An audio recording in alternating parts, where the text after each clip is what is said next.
Capeuleo, el café que mueve al mundo. Capeuleo, el café que mueve al mundo. Enriquecido con privilegiadas características gastronómicas. Así es Capeuleo. Capeuleo, el café que mueve al mundo.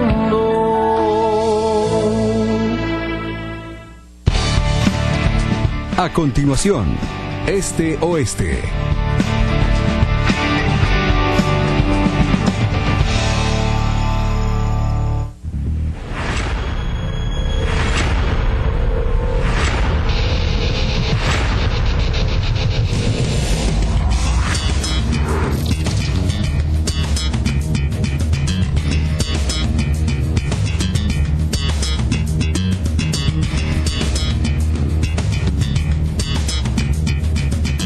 Buenas noches y bienvenidos a Este Oeste. Hoy vamos a compartir y vamos a analizar y vamos a conversar con quien ya está como ministro, ya fue juramentado, ya tomó posesión del cargo como ministro de Agricultura. Él es Elmer López Rodríguez. Vamos a conversar con él, vamos a pedir que nos cuente un poco más quién es, de dónde viene, para dónde va, qué es lo que busca el Ministerio de Agricultura y vamos a profundizar acerca de algunos de los temas más importantes que hay también dentro del Ministerio. Así que buenas noches, Elmer, bienvenido. Muchas gracias, Kike, aquí a la orden. Y empezamos platicando un poco por esto. Si alguien te pidiera que describieras a Elmer López, ¿quién es Elmer López? Bueno, una pregunta muy bonita. Yo nací en una aldea de Huehuetenango, de Chantla. Y lo que yo me recuerdo cuando era pequeño es que, bueno, a veces el abuelo nos decía, vayan a abrir la toma de agua porque necesitamos regar. Y, o sea, viví en el campo, en agricultura. Yo creería que ese aspecto a mí me marcó mucho porque después cuando yo salí a estudiar fuera, me di cuenta que ese esquema de que en cualquier época del año en mi aldea había producción agrícola, eso no era muy común en Guatemala. De hecho, no es común todavía. Y yo pensaba que eso era como lo que tenía que ser común. Y eso, digamos, me marcó porque definitivamente a mi familia eso también en general le reportaba algunos ingresos que a la larga me permitieron seguir, digamos, estudiando. Igual que toda mi familia. Mi papá pues no trabajaba en el tema agrícola, era un maestro pues nosotros sí vivimos en el campo. Yo estudié en la Escuela de Agricultura, creo que es la mejor escuela de toda Centroamérica y eso también me fortaleció mucho en mi conocimiento. Bueno, la Universidad de San Carlos fue mi primer universidad. Después estudié en otras, pero al final yo me gradué de ingeniero agrónomo en recursos naturales renovables. Empecé a trabajar en un programa que se llama Moscamed, fui jefe de ese programa en la región suroccidental. Me salió una oportunidad muy importante para mi vida, que fue trabajar en políticas de biodiversidad para una organización ambiental que se llama Greenpeace a nivel internacional. Una experiencia para mí única, muy especial. Posteriormente, una organización que se llama Vecinos Mundiales, que trabaja en desarrollo rural, y ahí empieza toda mi carrera envuelta en esto ya muy definida. Pues me contrató para trabajar primero aquí en Guatemala, después en Centroamérica, después fui vicepresidente a nivel internacional para toda América Latina de la organización.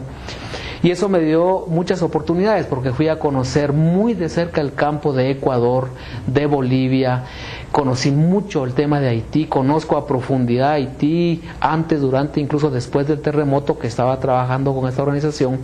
Centroamérica, Nicaragua, Honduras, he trabajado muchísimo en los temas de desarrollo rural. Finalmente, mi última etapa estaba marcada porque estaba trabajando en la Universidad de San Carlos y también la Universidad Rafael Andívar a través del YARNA, que es un instituto especializado en agricultura, también me contrató para buscar, después de tantos intentos que han habido en Guatemala, una opción que fuera, y así le llamamos, de abordaje de la situación rural. Porque hay tantos estudios, tantas propuestas y ninguna ha pegado. Entonces la pregunta nuestra es, ¿por qué no podemos generar una propuesta para abordar el tema rural? Porque al final de cuentas vemos nosotros que hay como dos corrientes que chocan y nunca se ponen de acuerdo. Entonces nuestro intento, que yo considero que hasta hoy sigue siendo válido, fue desde ese momento cómo logramos que estas dos corrientes que chocan realmente agarren carriles que no choquen, sino que vayan caminando paralelos y que en algún punto de la historia realmente puedan convivir y que saquemos a Guatemala rural del lugar donde está. En ese momento, en esa etapa, cuando estabas trabajando ya con el Instituto de Problemas Nacionales de la USAC, junto con el IARNA de la Universidad Rafael Landívar, estabas principalmente asociado con una persona, con Adrián Zapata. Así es. Adrián Zapata era, de hecho, el documento final que surge de ambas instituciones es principalmente redactado y dirigido por ustedes dos. Así es. Lo hacen en conjunto. Has trabajado mucho con Adrián. Sí, bueno, yo lo miraba, fue mi maestro en la maestría de desarrollo rural, nos fue a dar algunas conferencias muy importantes sobre el tema, ahí lo empecé a conocer. Un día me dijo: Elmer, yo quiero que trabajes conmigo en el tema de desarrollo rural en la universidad. Para mí fue un gran encanto, digamos, eso, porque yo estaba ganando 6,000 quetzales mensuales ahí, por medio tiempo de trabajo, pero yo dije, bueno, es realmente lo que yo quiero hacer, lo que a mí me encanta hacer, y me concentré medio tiempo de mi vida en ese año que trabajé, en esa propuesta que él me planteó, que es una propuesta realmente muy llamativa. Es decir, como yo que he vivido en el campo y conozco por qué se tiene que vivir con esos choques permanentes, y esa era una propuesta de Adrián. ¿Cómo logramos decirle a la sociedad que ya no choquemos? A mí eso me encantó. Yo trabajé con Adrián todo un año completo, después con la Landívar, y entonces de ahí surgió la propuesta de abordaje. Yo creo que es una propuesta muy válida, muy sabia, muy llena de vitalidad para lograr cambiar el campo. En los eventos posteriores vamos a hablar justamente de eso, vamos a hablar de esa propuesta y de lo que eso implicaría después de todo lo que se ha hablado de la Ley de Desarrollo Rural Integral, de la propuesta que estaba sobre la mesa, de todo esto. Pero después de esa parte académica, digamos, después de ese trabajo, tanto en la Universidad de San Carlos como después en este conjunto, en esto de la propuesta de abordaje que hicieron juntos, tuviste la oportunidad ya de ir a función pública. Estuviste ya en este último año en la Secretaría de Asuntos Agrarios dentro de este gobierno.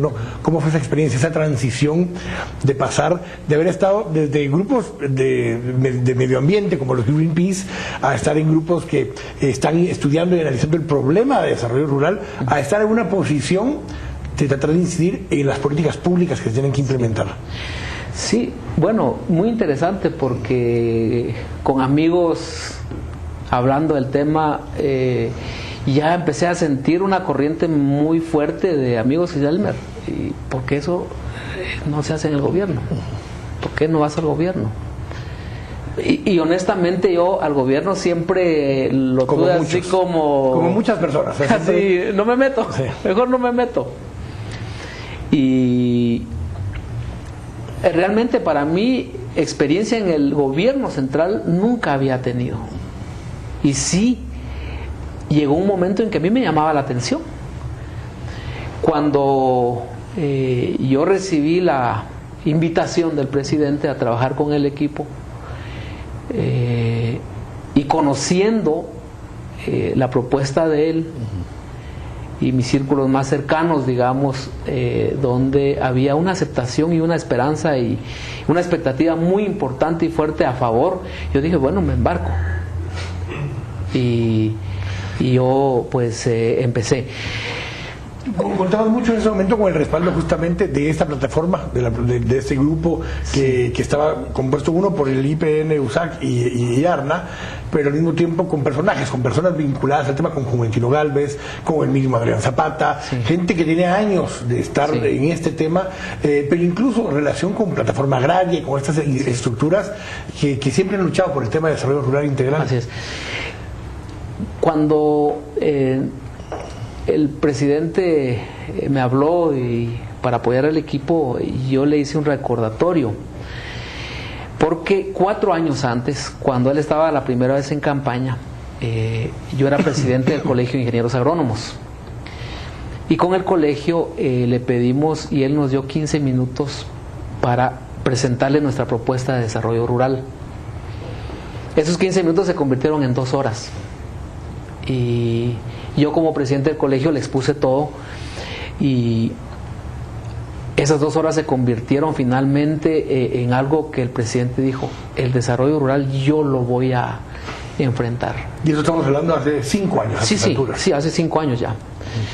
Entonces, yo le dije al presidente: mire, presidente, no sé si usted se acordará, pero en la última campaña, después de la primera vuelta, le hicimos esta propuesta, y él me dijo: sí, me recuerdo. De tal manera que para mí este encuentro ya para trabajar no fue así primera vez que platico con el presidente, pero sí decir finalmente que la experiencia en la Secretaría de Asuntos Agrarios para mí ha sido una experiencia excepcional, única, creo yo, porque ese contacto con la pura realidad del país lo hace uno muchas veces temblar de ver una realidad tan difícil de aceptar. Voy a ir al corte, pero voy a hacer una pregunta planteada para volver. ¿Cuánto frustra también estar ahora ya en una posición en la que en teoría uno puede hacer la diferencia y a veces no se logra hacer la diferencia? Tengo que ir al corte, vamos a hablar de ese tema al volver. Estamos acá en Este Oeste, volvemos en un minuto.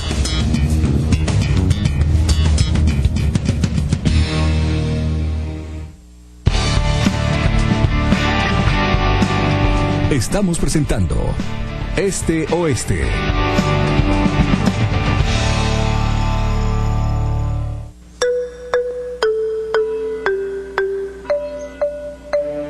Porque Guatemala es cada uno. Y somos todos.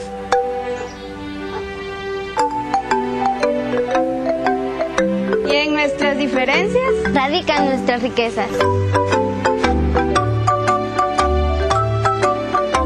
Somos el ensamble perfecto como una marimba, donde cada quien hace lo suyo. Porque la armonía es el mejor legado para nuestros hijos. Azúcar de Guatemala.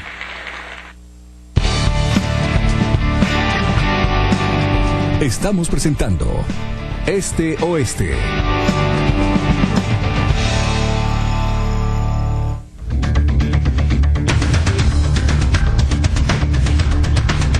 Estamos de regreso acá en Este Oeste. Estamos conversando con el ministro de Agricultura, con Elmer López Rodríguez, acerca de esa incursión, del poder pasar de ser académico, de ser investigador, de ser incluso alguien que ha trabajado con organizaciones que han estado exigiendo y pidiendo al gobierno, a cualquier gobierno, al gobierno de turno, que haga algo en función especialmente del desarrollo rural. Y pues hoy tienen la oportunidad, ya estuviste ahora un año, Elmer, como secretario de Asuntos Agrarios. Ahora toca el turno de poder ser ministro de Agricultura, y así se pregunta antes de ir al corte anterior. También uno entra con una ilusión, pero hay momentos de frustración de ver que ahora ya está uno en un puesto donde en principio puede incidir y puede hacer las cosas, pero a veces no se puede. Sí, mira, yo creo que el tema de la función pública es un tema, definitivamente es como una carrera profesional muy especializada. Y pues yo entré efectivamente con muchas ilusiones que hasta hoy las tengo muy vigentes y muy fuertes, y sé que podemos lograr cosas definitivamente diferentes. Ahora, ¿qué hemos hecho nosotros para sentir eso? Porque la Secretaría ha estado mucho a cargo de todo lo que es el tema de conflictividad agraria. Y el año pasado, aunque estuvieron mucho más en las portadas, la conflictividad de hidroeléctricas o la conflictividad minera, hubo temas de conflictividad agraria y sigue habiendo temas de conflictividad agraria a ras de piel. Claro, porque en realidad el análisis de Guatemala es que la conflictividad de fondo más importante sigue siendo la agraria. Nosotros tenemos registrados y le damos seguimiento a más de 1.300 conflictos que hay en Guatemala agrarios. Ahora, definitivamente Guatemala ha avanzado en su institucionalidad agraria y podemos, digamos, administrar esos conflictos, tratando y buscando soluciones a los conflictos. Yo creo que ese es el enfoque que nosotros le dimos. ¿Cómo administramos los conflictos para que no se conviertan en ingobernabilidad? Pero al mismo tiempo, esa administración no es solo para pasar el tiempo, sino que para buscar soluciones definitivas. Y ese salto es un salto que no lleva un mes, lleva un tiempo que necesita recursos financieros, un buen equipo técnico, mucho apoyo político y la gente que está consciente de que estamos avanzando en la solución, pero que no es tampoco de un día para otro. Yo sentí eso. Y todo eso lo fuimos como haciendo sistemático, muy institucionalizado, de tal manera que algo como indicador final es de que la Secretaría ganó un premio a la gestión por resultados ahora en diciembre, algo que a mí me satisface mucho porque implica que nosotros sí logramos demostrar que eso que estuvimos haciendo sí va en la línea de lograr resultados definitivos.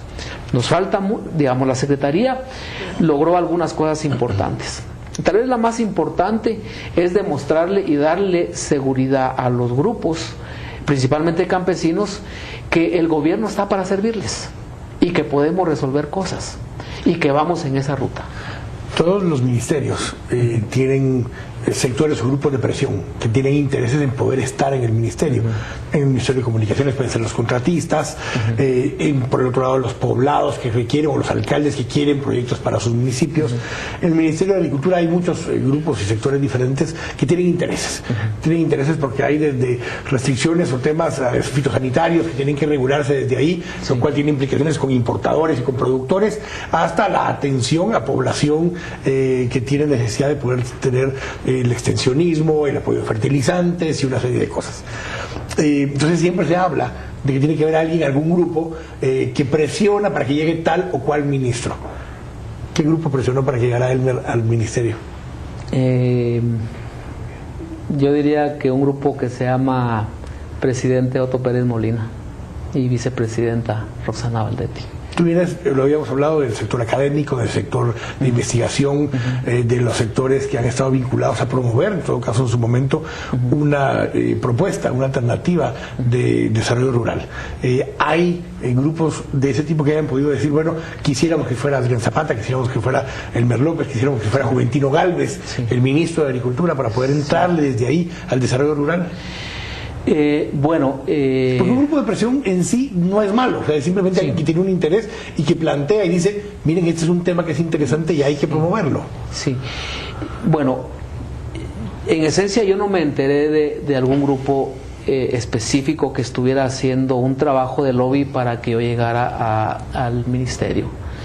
Después ahora me entero que efectivamente algunos grupos estuvieron haciendo algo, pero bueno, me lo dicen, no tengo evidencias, pues a lo mejor sí, a lo mejor no, y me siento satisfecho de oírlos y saber que pensaban que yo era un buen candidato. Pero a ciencia cierta, en mi caso, yo nunca me involucré en algo para lograr ese objetivo. De tal manera que yo sí me siento con mucha responsabilidad para ejecutar un cargo como este de ministro. Y libertad.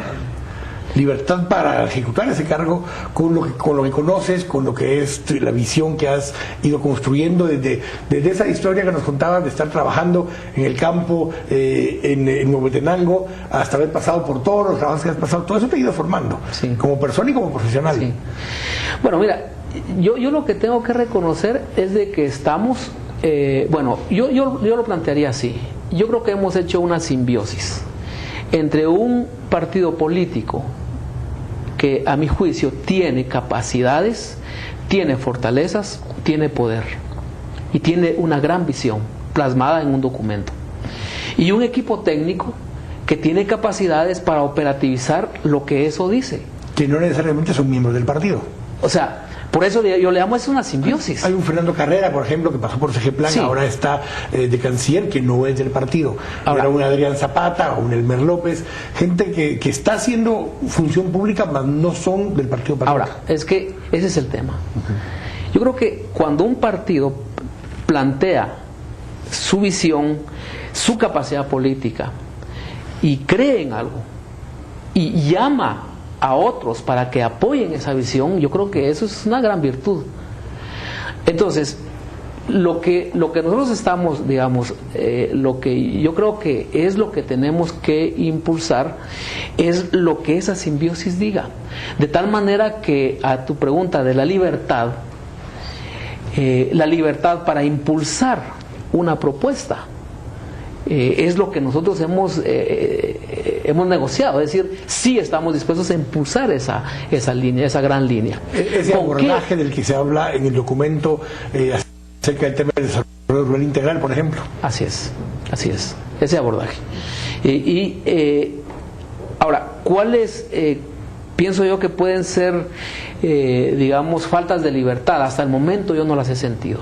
Pero hubo alguna directriz, por ejemplo, el presidente estuvo muy comprometido al final del año pasado en insistir en la 4084, en la propuesta de ley para la ley de desarrollo rural integral, no ha tenido los votos en el Congreso de la República. Hay cosas que están en esa propuesta de ley que se pueden implementar como programas y como proyectos de un ministerio directamente, claro, por poner un ejemplo. Sí. ¿Hubo alguna directriz de él en ese sentido de decir, bueno, esto es lo que yo quisiera hacer, tú eres una de las personas mejor capacitadas para implementar este abordaje que ustedes diseñaron, y hay alguna directriz en ese tema de desarrollo rural integral? Excelente, sí. Es que lo que nosotros le hemos planteado al presidente como equipo de desarrollo rural es que definitivamente esa visión que hay de abordaje en la práctica puede ser una realidad, que aunque al principio hayan desconfianzas, pero tenemos que demostrar que es una ecuación de ganar-ganar.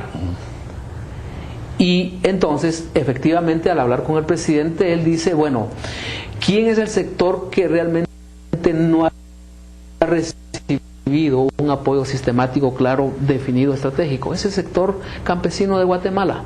Y eso no es de este gobierno, es de hace 24 años. Si no más. Que con una consistencia política definida, el sector campesino se ha ido quedando abandonado.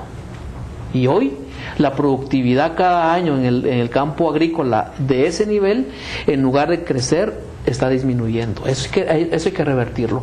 Entonces, el presidente dice, esa línea en donde ese sujeto que ustedes han planteado es el campesino, esa línea es una prioridad y tenemos que implementar aquello que la política de desarrollo rural dice, y lo que queríamos con la ley hay que implementarlo dentro del Ministerio de Agricultura. Todo lo que es factible. El Ministerio de Agricultura es sectorial. El Ministerio de Desarrollo Rural iba a ser más transversal. Esa diferencia la tenemos clara. No vamos a poder hacer todo lo que queríamos hacer en el Ministerio de Desarrollo Rural, pero ahora en el Ministerio de Agricultura vamos a implementar lo que sectorialmente se puede hacer. Pero la otra cosa muy importante es que la agricultura en Guatemala no es solo la agricultura de los campesinos. Adrián le llamaba la teoría de la estrategia de las dos puertas. Eso. Ahora, entonces nosotros vemos a un MAGA que lo que tiene para impulsar, digamos, la agricultura comercial es un viceministerio de normas y regulaciones.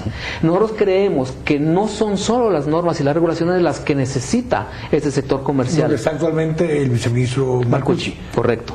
Entonces nosotros pensamos que este viceministerio tiene que reforzarse con una visión más integral de que la agricultura comercial también necesita apoyo, porque es cierto que hay agricultores grandes que no necesitan ningún apoyo más que el de que el Estado les brinde el apoyo en las normas y regulaciones, pero hay un sector muy emergente agrícola que todavía necesita apoyo. Y tenemos sectores que cooperativas, por entran en crisis, por ejemplo el sector cafetalero. El sector cafetalero en este momento, con el problema de la roya inmensa que tienen, con el problema de menores precios en una coyuntura, que tienen grandes empresarios, que son más o menos el 10% del total de la producción ahora, pero tienen microempresarios y productores cooperativistas que significan el 90% de la producción del café hoy. Ahora, entonces, efectivamente, ese es el punto. Así como está ahorita el ministerio, normas y regulaciones, o sea, no da para atender, digamos, esta necesidad que hay de tantos miles de productores pequeños de café. Entonces, el punto es cómo fortalecemos también la agricultura comercial para todo ese sector que necesita un apoyo del gobierno. Nosotros decíamos, y yo lo estoy confirmando ahora que estoy al frente del ministerio, de que efectivamente la visión así es como jalamos a ese campesino que tiene muy poca capacidad de levantar su productividad y cómo empujamos a este sector que tiene algunas posibilidades, pero que aún necesita ese empujoncito, que no son solo normas y regulaciones. Entonces, ese es el balance. Corti, vamos a profundizar un poco cabalmente en esas dos puertas, en esa estrategia y en qué es lo que serían las prioridades entonces a partir de ese momento en el ministerio. Perfecto. Estamos acá en Este Oeste, volvemos en un minuto.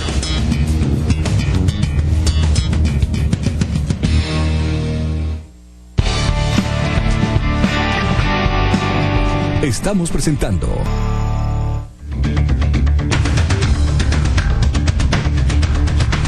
Estamos de regreso acá en Este Oeste. Estamos conversando con el recién designado, ya juramentado ministro de Agricultura, Elmer López, acerca de su gestión. Escuchamos un poco de dónde viene, cuáles son las características de Elmer como persona, como profesional, y escuchábamos ahora ya un poco en estas primeras pincelazos de lo que sería una estrategia.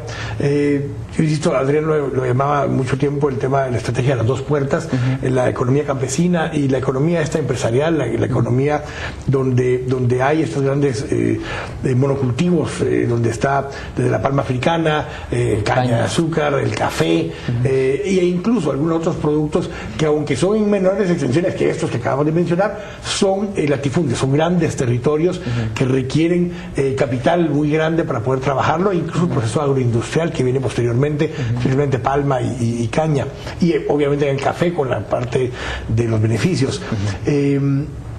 Decías, bueno, lo único que existe realmente para respaldar a estas instituciones es el viceministerio de normas, porque todo lo demás ellos mismos han montado sus propios centros de investigación.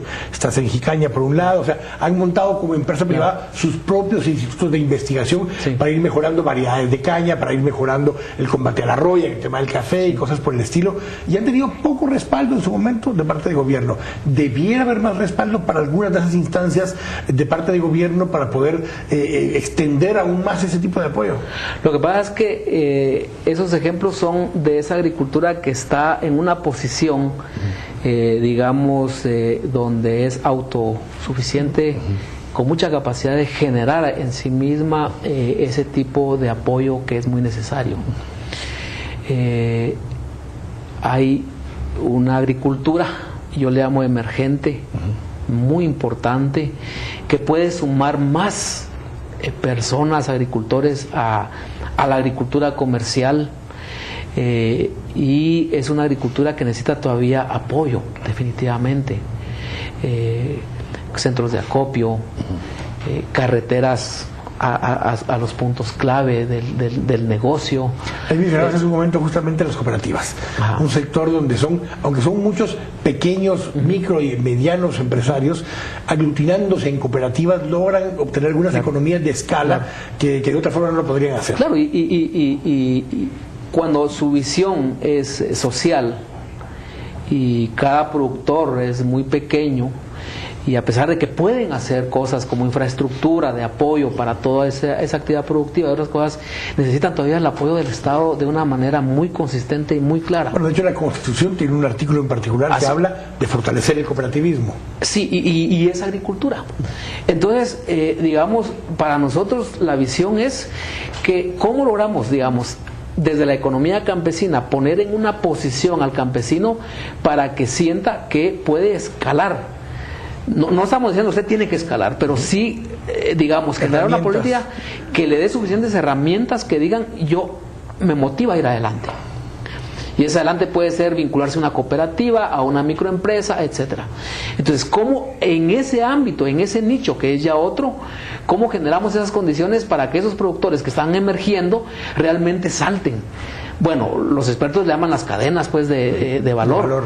Y eso significa básicamente ir generando los nichos especiales para que finalmente terminen en donde quieran terminar, en el mercado local, en el mercado nacional, fuera, lo que sea. Pero el punto es cómo logramos que esa cadena realmente tenga el valor que deba tener y que el agricultor finalmente sea parte fundamental como sujeto de esa cadena. Un ejemplo, perdón. Conozco un poco el tema de brócoli. Hace 2 años estaba haciendo una investigación sobre cadenas de valor en la parte del altiplano. Y resulta que efectivamente los esfuerzos de involucrar a varios campesinos en esas cadenas de valor, sembrando productos micro vegetales y todo eso, mini vegetales, pues se mira bien. Pero cuando uno se mete al esquema específico, ese productor pequeño es el que recibe todas las costas, digamos, negativas, incluso más negativas de esa cadena, por la manera como está construida ahorita la cadena. De tal manera que si hay mermas, si hay pérdidas, si hay problemas de plagas, lo que sea, él lo absorbe. Él es el último de la cadena que absorbe todo. O sea, todo es como un dominó y el último que cae es el que recibe todo. Entonces, para mí ese es el esquema de cómo apoyamos. Cómo logramos que esas cadenas realmente generen valor y las pérdidas también sean totalmente compartidas con todos y no solo con los últimos. Ese es un ejemplo de lo que necesitamos cambiar para que realmente el productor guatemalteco que empieza a cambiar, yo creo que es muy importante, de agricultura de subsistencia a una agricultura que le permita generar más ingresos y empezar a crecer y desarrollarse como ser humano, pues realmente tenga ese apoyo para que ese tránsito no sea traumático. El problema es que cuando se hacen estas microempresas, la experiencia de Centroamérica es que la gran mayoría mueren como empresas.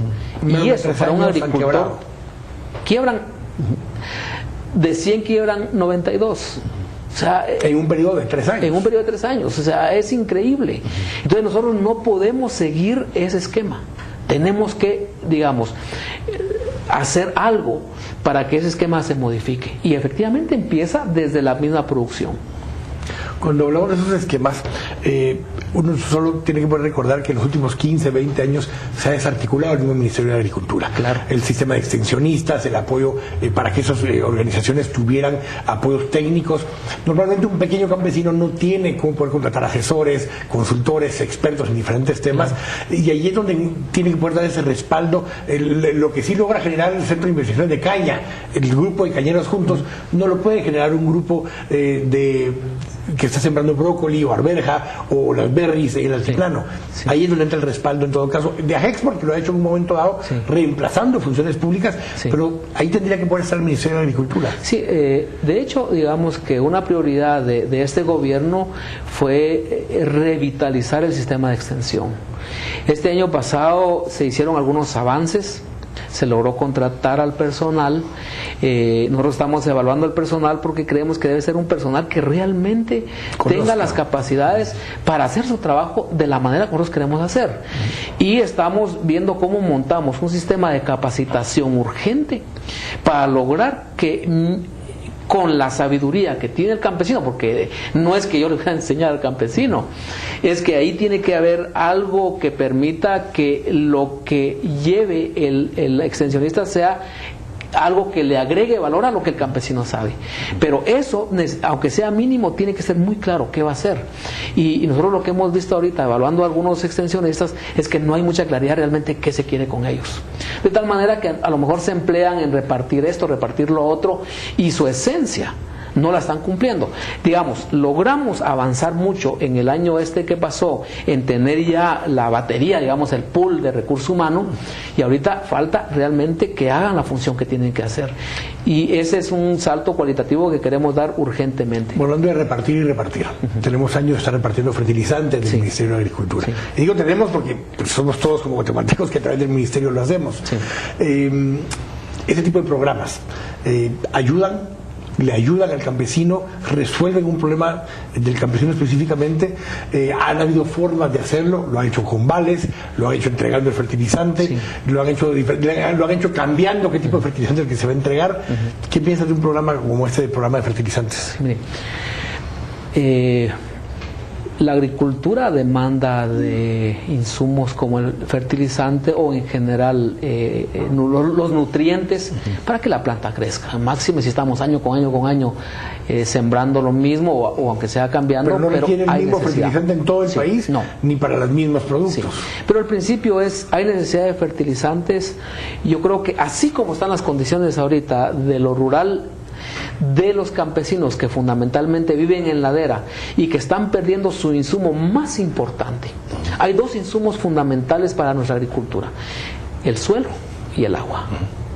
El suelo se está perdiendo. O sea, ese insumo que está ahí se está perdiendo porque se está erosionando. No hay prácticas de conservación que permitan, digamos, detener eso. Ese es un trabajo de los extensionistas clarísimo. Y en esas condiciones, ahorita las tierras degradadas, el fertilizante definitivamente hace una gran diferencia, pero tampoco es el milagro. Y lo que ha pasado con el programa de fertilizantes... También causa otros daños colaterales en algunos casos, por supuesto, como el ambientales, Altiplán, por ejemplo. Claro, pero esa es la mezcla de un no extensionismo que hace que ese insumo fundamental, que es el suelo, se vaya con las lluvias, y ahí el poco fertilizante o el mucho, lo que está distribuyendo, en lugar de quedar en la planta, se va con la tierra, ese chocolate cae a los lagos y se convierte en un caldo de cultivo para que cualquier bacteria, alga, lo que sea, crezca. Eso es lo que está pasando. O sea, nosotros estamos viendo un fenómeno, digamos, de efectos ambientales del programa de fertilizantes. Pero si el programa de fertilizantes, bueno, ahorita el programa de fertilizantes va solo, y no es el milagro. O sea, solo la gente lo usa, lo aplica, pero en esas condiciones en las que está, que no tiene acompañamiento técnico, no hay otros insumos, solo el fertilizante está dañando. O sea, el fertilizante por sí mismo no resuelve el problema. No resuelve el problema. Tampoco es el enemigo a vencer. Es que ese es el esquema. Entonces, ¿cómo construimos una estrategia urgente, rápida, que permita que el fertilizante vaya acompañado de aquellos elementos que son insumos y capacidades, que permita modificar esa trayectoria y lograr estabilizar esa producción? Vamos a ver una entrega de fertilizantes nuevamente este año, como se hizo el año pasado o como se hizo el año anterior, porque ahí están dos formatos diferentes. Sí. Uno entregando vales para que cada uno comprara el tipo de fertilizante que quisiera en el agrocentro que considerara, o la otra es como se hizo nuevamente el año pasado, regresando a la estructura original, que el Estado compra el producto y lo distribuye. Mire, mañana tenemos una reunión clave con FONADES. Mi primera reunión con ellos para determinar, tengo ideas de cómo se quiere hacer, con la magnitud y todo, pero mañana yo quiero trabajar con ellos para determinar realmente qué vamos a hacer. Hay una experiencia ya ganada. El problema de las experiencias ganadas es que no se pueden repetir. Si no aprendemos de ellas, no sirve. Sí, pero sí, así es. El problema, de acuerdo a un diagnóstico que acabo de ver, es que la institucional, digamos, quienes manejaron el fertilizante en ningún periodo se han institucionalizado, es decir, siempre se cambia el esquema, la institución, la manera de trabajo, todo se cambia, siempre, casi cada año. O sea, no hemos tenido capacidad de aprender. Como que si todos le huyen al problema y no miran. Y ahora hay una demanda social que ya no se puede quitar. Y además el fertilizante puede generar realmente cambios, puede generar un levantamiento productivo de la productividad si lo manejamos acompañado. Para mí ese es el punto. Entonces, no hemos tenido capacidad de aprender. Para mí el tema, yo le dije al presidente, tenemos que institucionalizar ese programa. Ese es un tema. Y la institucionalización significa reglas claras, transparencia, equipos técnicos muy capacitados y cómo logramos realmente llegar al sujeto que necesita el fertilizante. Tranquilo, el último corte. Estamos acá en Este Oeste. Volvemos en un minuto.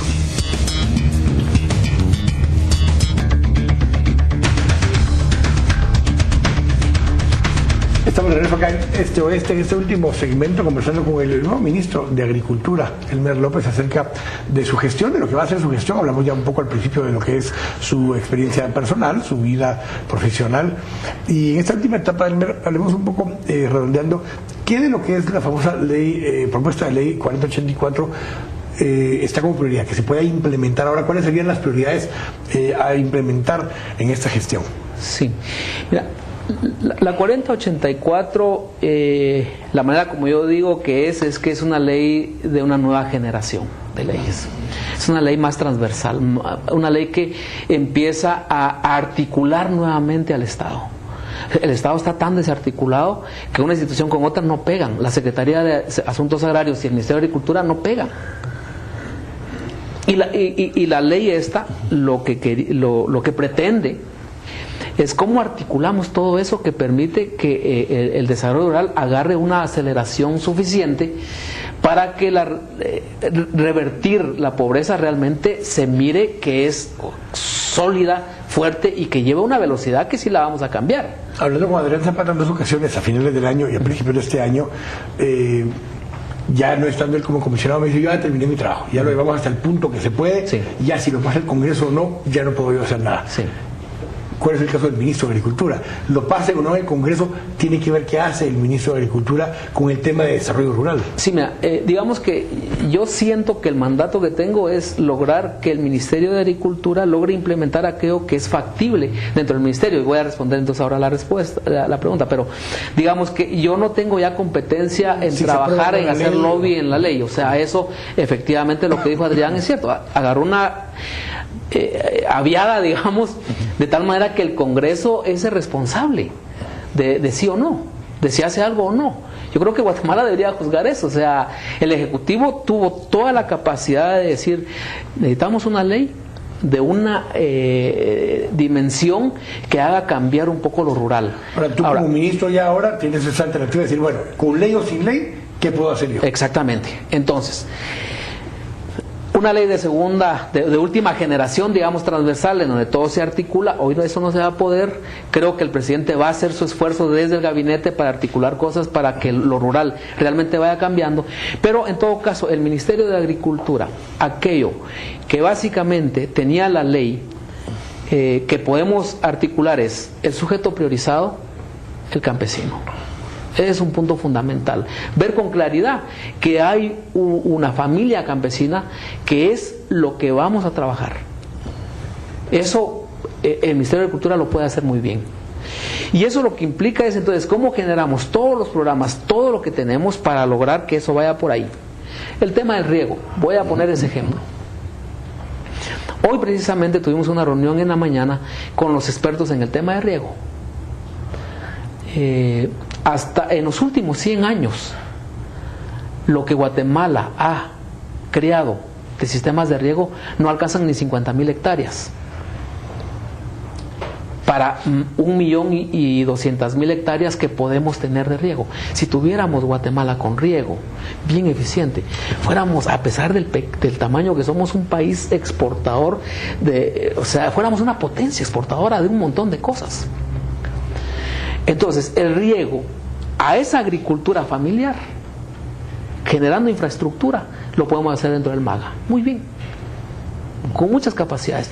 Ahora, ese riego en un lugar necesita una carretera rural, que dentro del Ministerio de Desarrollo Rural estaba claro que íbamos a tener cierta competencia, no a ejecutar, pero sí a coordinar con el Ministerio de Comunicaciones para que esa carretera sí llegara ahí donde ese sistema de riego se va a colocar, porque entonces, si no, ¿para qué cultivar ahí? Si los costos de transporte matarían cualquier producción. Ahora, esa coordinación se puede hacer igual sin la ley. Ahora, es que el problema está en que la coordinación internacional ha sido el dolor de cabeza de cualquier gobierno. O sea, lo que nosotros queríamos era acelerar eso con facilidad. No, el presidente está muy claro de que eso lo tenemos que lograr y eso nos empuja siempre. El problema es que si no hay una ley, cada ministro, y ahora me incluyo, tal vez voy a ser igual, pero quiere ser el rey. Y entonces... Y los diputados que llegan a pedir, bueno, en mi distrito yo necesito la carretera en este lugar. Sí, entonces, no, pero mira, el sembradío va a estar allá. Sí, pero los votos están acá. Efectivamente. Entonces, como eso queda desarticulado por ley, no lo podemos... pero la decisión del presidente es, sí tenemos que pensar en esa agricultura. ¿Cómo la activamos? ¿Cómo metemos recursos? Nosotros como ministerio, en el caso específico del riego, estamos clarísimos ya qué vamos a hacer. Pero si metemos un riego en tal lugar y la carreterita que necesitamos mejorar no se mejora, ¿cómo lo hacemos? Definitivamente yo pienso que sí vamos a lograr hacer algo diferente. El problema es, viene un gobierno después Como esto no es ley... El ministerio lo que generaba era la institucionalidad para que eso fuera permanente y sostenible en el tiempo. En este momento va a depender de la voluntad del ministro. Y del presidente que la tenemos. O sea, yo siento que mucho de lo que estaba en la ley se va a poder hacer. Ahora, porque hay voluntad. Pero una ley lo que genera es que eso que se puede hacer hoy, no tenemos que andarle convenciendo al próximo gobierno para que lo haga, porque está en ley. Ahora, en todas estas cosas, muy probablemente el sector empresarial, que se había estado poniendo la 4084, no tendría ninguna oposición. La oposición era claramente en 2 o 3 artículos. El artículo 10 famoso, donde hablaba de la democratización del uso y tenencia de la tierra, curiosamente términos que se utilizan exactamente en el Plan Visión de País, auspiciado por el mismo sector privado en su momento, pero esas frases, esas cosas son las que le hacían mucho ruido. ¿Ves alguna posibilidad de que entonces haya tensión con esos sectores? Porque te van a ver y te están viendo como una de las caras visibles de ir a implementar esa opción del desarrollo rural integral sin la 4084 en la mano. Bueno, yo pienso que ahí está el reto, o sea, que veamos que esos demonios no existen, que veamos que podemos sacar adelante al país y que no es para confrontar, sino es para sumar más. De hecho, el documento del abordaje que ustedes plantea eso, el tema del choque de ideologías, del enfrentamiento de ideologías. Sí. Eso es lo que ha sido esta discusión realmente. Efectivamente, y al final de cuentas, tal vez unos comentarios por ahí que parece ser que el tema no es de 2 o 3 artículos, el tema es que creen de que el concepto de la ley nos llevaría a una economía de mercado regulado, centralizado, como se llame. Y ese parece ser que es el temor que más ha cuajado. Yo no veo para nada eso que tenga la ley. Pero bueno, lo que sí es cierto es que la práctica nos va a demostrar, si logramos hacer lo que queremos hacer dentro del Ministerio de Agricultura, nos va a demostrar que esos son puros miedos infundados. Yo estoy muy confiado en que vamos a poder lograr demostrar eso. En el documento se habla mucho de esta realidad heredada del conflicto armado, de ese enfrentamiento ideológico que se vincula. En la tierra se habla mucho que la tenencia de la tierra es más un tema de relación de poder que realmente de base económica. Ejemplos.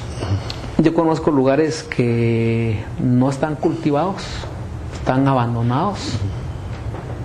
Y nosotros hemos tenido cierta capacidad de compra dentro del gobierno, digamos en Fontierras o en la Secretaría, vamos con los dueños y dicen, si es para los campesinos no se las vendo. Entonces sí hay un tema de algo que no está funcionando en Guatemala, son miedos. Y yo sí me da mucha tristeza, digamos, pensar que esos 30 y pico de años que dicen que fue de guerra nos dejó una marca muy grande que no nos la hemos podido quitar. Yo espero que las próximas generaciones miren a Guatemala con una lupa diferente, con opciones diferentes, en donde el campo va quedando para las opciones de la gente que realmente trabaja el campo, y la gente que tiene tierra pueda transferirla a través de mecanismos de mercado abiertos, claros, como se ha hecho en otros países, y que migren a lugares en donde ese dinero lo pueden invertir en cosas que generan más y convertir a esta Guatemala en una Guatemala distinta. El documento de abordaje, ustedes plantean al final, dice, radica en que esas intersecciones deben ser aceptadas como el piso político y de contenido a partir del cual planteamos un pacto social y político al respecto. Claro. Esa es la base de lo que se necesita hacer en ese momento. Sí, ahora, lo que pasó en este año, lo que trabajamos fuertemente, fue lograr demostrar que podemos. El punto final de un día para otro fue no, todavía no estamos preparados. Mi lectura es esa, no estamos preparados. Eso significa que nunca vamos a estar preparados. Yo personalmente creo que no es así. Yo tengo mucha confianza en que podemos seguir trabajando y generar ese piso, ese pacto. Guatemala necesita ese pacto. Ministro, es una tarea fuerte. Sí. No sé, la expectativa de cuando llega algún ministro nuevo, especialmente en ministerios como estos que tienen mucha potencial conflictividad, pues es de mucha atención. Por el bien de Guatemala, por el bien del proyecto en general, pues le deseamos lo mejor como ministro, y pues cualquier cosa siempre estamos aquí a la orden para poder abordar aquí los temas y poder compartir y debatirlos en este espacio. Muy agradecido con ustedes por expresar realmente lo que uno siente aquí. Muchas gracias. Gracias a ustedes también por habernos acompañado y los esperamos nuevamente el próximo domingo acá en Este Oeste. Buenas noches. Que Dios los bendiga.